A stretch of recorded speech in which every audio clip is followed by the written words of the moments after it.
Rightward time to hold Pakistan responsible for proliferation of global terrorism. Over the past couple of decades, Pakistan has steadily lost favors it once enjoyed with key allies, including the US, for its incessant instrumentalization of terrorism as state policy.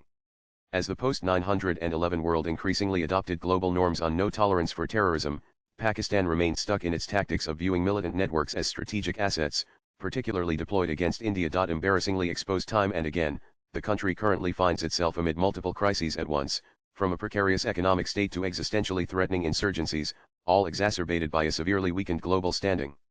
This was laid bare during its recent hostilities with India, following the blood-curdling Pahalgam attack of April 22, as countries that have traditionally aligned with Pakistan refused to come to its aid. Pakistan's role in the proliferation of global terrorism began with its alliance with the United States Central Intelligence Agency CIA in arming the Afghan Mujahideen against the erstwhile USSR in the 1980s.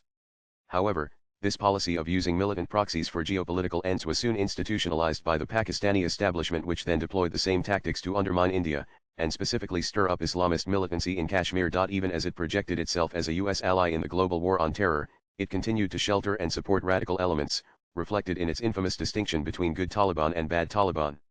The primary reason why it covertly backed the Afghan Taliban was again to secure an allied Islamist regime in Afghanistan as a counter to India. This could not be concealed for long, and the US, frustrated by Pakistan's duplicitous designs, significantly cut down on its economic and military aid to the country, in addition to distancing itself diplomatically. On the other hand, the continuous terrorist attacks in India, evidently linked to Pakistan, such as the 2001 Parliament attack, 2008 Mumbai attacks, 2019 Pulwama attack, among others, tarnished the latter's global reputation as the epicenter of terrorism. In recent years, even Muslim-majority nations such as the Persian Gulf countries, particularly Saudi Arabia and UAE, have shifted their foreign policy rationale from religion and ideology-based alignment with Pakistan to a more forward-looking cooperation based on the imperatives of economic pragmatism, regional stability and security, and the emerging New World Order, with India. Similarly, the Organization of Islamic Countries (OIC) has, in the past few years, demonstrated its respect and willingness to engage with India, much to the distaste of Pakistan. The first and quite heavy blow came when the forum invited India's then Foreign Minister Sushma Swaraj as a guest of honor in its 2019 meeting in Abu Dhabi, despite Pakistan's objections.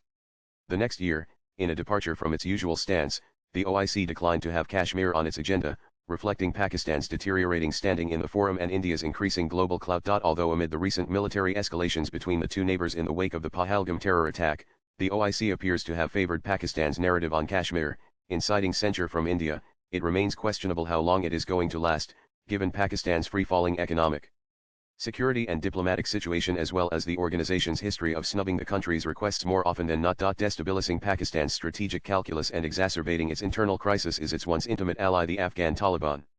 Since returning to power in August 2021, an event that was looked at with much optimism and triumph in Islamabad, the Afghan Taliban have turned sour with their neighbor that accuses them of supporting the Tehreek-Taliban Pakistan (TTP) or the Pakistani Taliban. The TTP has recently emerged as the most potent insurgent group within the country, in addition to the Baloch Liberation Army (BLA), launching relentless attacks on security forces and civilians, and increasingly establishing protestat pockets in Pakistani territory.